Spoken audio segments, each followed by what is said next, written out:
Hello friends, welcome to learn services. This is Ram Soni. Madhya Pradesh PSC ने 2019 का जो इंटरव्यू है उसको अब ऑर्गेनाइज करना शुरू कर दिया है।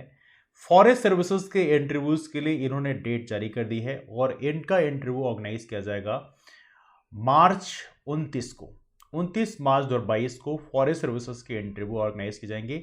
एमपीपीएससी 2019 वाले फॉरेस्ट सर्विसेज के इंटरव्यू अब देखा है तो कुछ ही दिनों में आपको शायद सिविल सर्विसेज के इंटरव्यू भी देखने के लिए मिले, उसकी डेट भी आ जाएगी।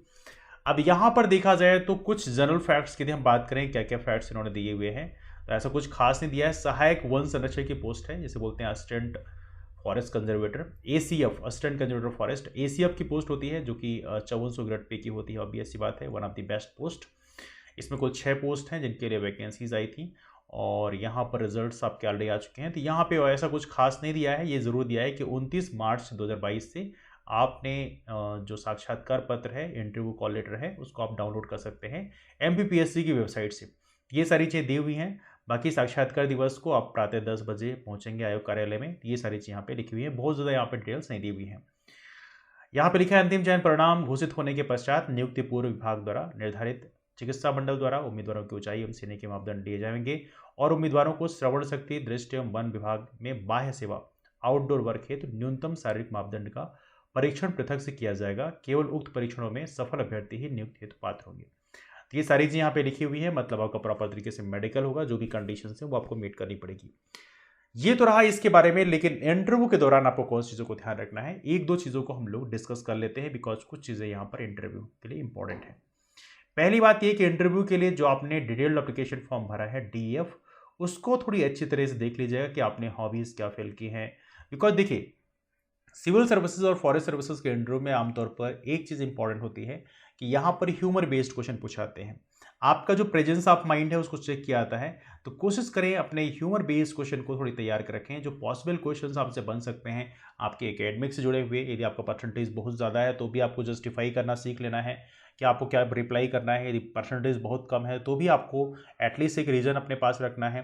दूसरी बात, फॉरेस्ट सर्विसेज ही आप क्यों ज्वाइन करना चाहते हैं, ये आपको क्वेश्चन तैयार करके रखना है। तो जो पॉसिबल क्वेश्चन है ह्यूमर बेस्ड क्वेश्चन, वो थोड़ी आपको तैयार करके रखने हैं, क्योंकि यहाँ पर ऐसे एग्जाम्स में जो इंटरव्यू होते हैं वहाँ पर आपका ह्यूमर चेक किया जाता है, प्रेजेंस ऑफ माइंड चेक किया जाता है। दूसरी बात, आपने डिटेल एप्लीकेशन फॉर्म में जो अपने हॉबीज़ वगैरह फिल किया है, थोड़ी सी उस पर काम कर लीजिएगा। उस पर हालांकि लोग कहते हैं कि नहीं नहीं हॉबी है, तो ऐसा तो है नहीं कि हम उस चीज़ में एक्सपर्ट्स हैं कि हम उसमें सारी चीज़ जानेंगे। लेकिन ऐसा नहीं है कि आपसे बोला जा रहा है कि आप एक्सपर्ट हो जाओ। जैसे मान लीजिए आप चेस खेलते हो तो आप बिल्कुल एक्सपर्ट हो जाओ, लेकिन एटलीस्ट उससे है बेसिक आइडिया कि ये कब स्टार्ट हुआ है, इसमें किस किस तरह से कौन कौन सी चालें होती हैं। तो बेसिक जो क्वेश्चंस बनते हैं वो एटलीस्ट आप तैयार करके जाना। तो इससे यदि वहाँ से क्वेश्चन पूछाते हैं तो आप उसके रिप्लाई कर पाएंगे। जो आपकी हॉबी है वहाँ पर आप बहुत अच्छा ना हो चलेगा, लेकिन उससे जो जनरल फैक्ट्स हैं, जो जनरल अवेयरनेस है, उससे जो बनते हैं उस क्वेश्चन को आप तैयार करके जाना।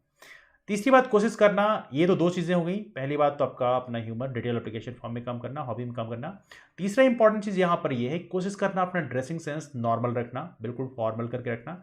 इवनली बॉयज़ गर्ल्स दोनों के लिए ज़रूरी है कि ड्रेसिंग सेंस आपको फॉर्मल होना चाहिए। फॉर्मल रहने से क्या होता है कि आपका ओवरलुक अच्छा आता है, आपके अंदर एक ऑफिसर लुक आता है। थोड़ी सी मेंटेन करके रखना। यदि आपके समझ में नहीं आ रहा हो तो अपने आसपास कोई ऑफिसर्स होंगे, उनसे पूछ लीजिए कि आपको ड्रेसिंग सेंस ये सही लग रहा है कि नहीं लग रहा है। बिकॉज कई बार टाई मैच नहीं करती प्रॉपर तरीके से। मैं नहीं कह रहा हूँ कि आप प्रॉपर तरीके से रहें, आपको जो कंफर्टेबल लगे वही आप पहनना, लेकिन फिर भी कोशिश करें ड्रेसिंग सेंस थोड़ा सा डिसेंट दिखना चाहिए, है ना। चौथी इंपॉर्टेंट चीज़ है, ये जरूरी है कि आप वोकल स्किल में थोड़ी काम कर लें। बिकॉज कई बार क्या होता है कि देखिए, इसमें कोई बुराई नहीं कि आपको स्टैमरिंग होती है, कुछ लोगों को स्टैमरिंग की समस्या होती है, स्टैमर करते हैं, बोलते हुए रुकते हैं, तो चलेगा। जो चीज़ जन्मजात है उसमें आप बदलाव नहीं कर सकते, लेकिन जो चीज़ आप बदल सकते हैं, है ना, वो चीज़ें आप जरूर कर सकते हैं। जैसे मान लीजिए पॉसिबल जो क्वेश्चन बनते हैं उसको आप प्रॉपर तरीके से रिप्लाई कैसे करना है, तो वहाँ पर आपके माइंड में जो थॉट्स हैं वो जल्दी जनरेट होना चाहिए। इसके लिए जरूरी है कि आप प्रॉपर प्रैक्टिस कर लें बोलने की।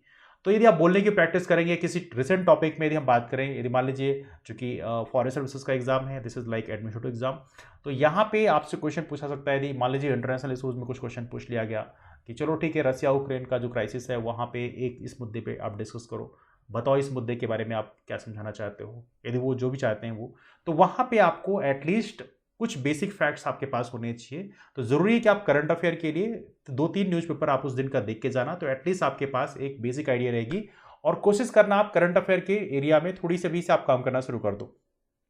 जो आपके पेपर में जो भी आप न्यूज़पेपर पढ़ते हैं वहाँ पर जो एडिटोरियल कॉलम है, संपादकीय कॉलम है, उसको थोड़ी पढ़ना शुरू कर दो, तो एटलीस्ट जो बड़े बड़े थिंकर्स हैं उनका व्यू पॉइंट आपको समझने में आसानी होगी, है ना। तो एटलीस्ट वहाँ पे आप उस चीज़ को डिस्कस कर सकते हैं। तो एक तो आपको इसमें काम करना है।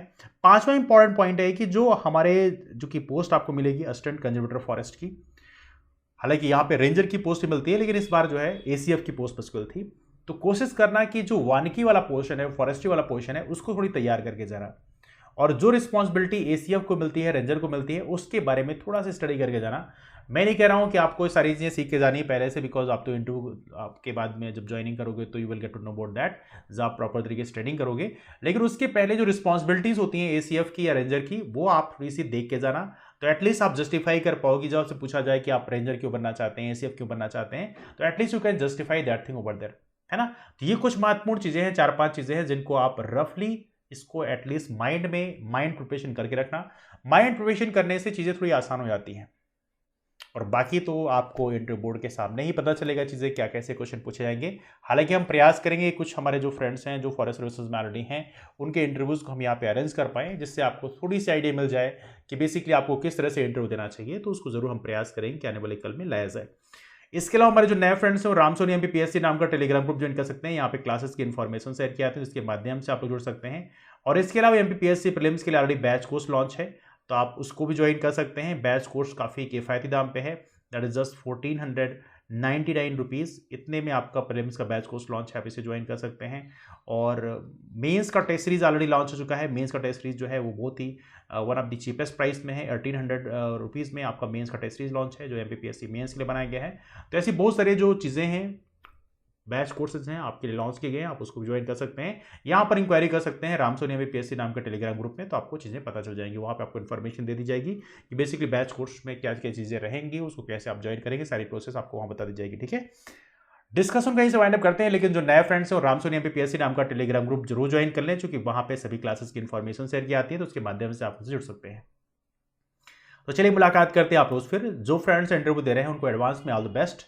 आई एम श्योर आप अपना बेस्ट देंगे, लेकिन ज़रूरी है कि माइंड को रिलैक्स रखिए, काम रखिए, और थोड़ी सी कंफर्टेबल रखिए। बहुत ज़्यादा आपको डरना नहीं है कि नहीं इंटरव्यू के बाद क्या होगा नहीं होगा। Don't worry about that too much, क्योंकि जब आप ज़्यादा सोचते हो तो वहाँ पे कई बार दिक्कत होती है कि आप ना बेस्ट नहीं दे पाते हो। आमतौर पर आपकी जो कॉन्फिडेंस है वो उतना अच्छा नहीं बन पाता है। एक और गलती नहीं करना कि इंटरव्यू देने के पहले आप जो मगिंग करते हैं, जैसे कुछ आपने लिख रखा है अपनी कॉपी में, उसको लास्ट तक आप देखते रहते हो कि हाँ ये पूछेंगे, ये हम बताएंगे। ये आप गलती मत करो, डोंट डू दैट थिंग। यदि ये आप गलती करोगे तो आपको प्रेजेंस ऑफ माइंड कम हो जाएगा उस समय, और आपको दिक्कत हो जाएगी। तो मेरा कहने का मतलब ये कि आप रिलैक्स रहो, इंटरव्यू देने जाओ, बढ़िया रिलैक्स होके जाओ, और अच्छे से आप इंटरव्यू दो। प्रेजेंस ऑफ माइंड अपना अच्छा बनाए रखो, रिलैक्स रखो अपने माइंड को। थोड़ी सी ब्रीद इन ब्रीद आउट की एक्सरसाइज कर लेना, तो आपको थोड़ा सा रिलैक्स फील होगा। ठीक है, चलिए काफी लंबा खिंच गया, डिस्कशन वाइंड अप करते हैं, मुलाकात करते हैं आप लोग फिर। तब तक bye, take care, have wonderful day, keep empowered and take care.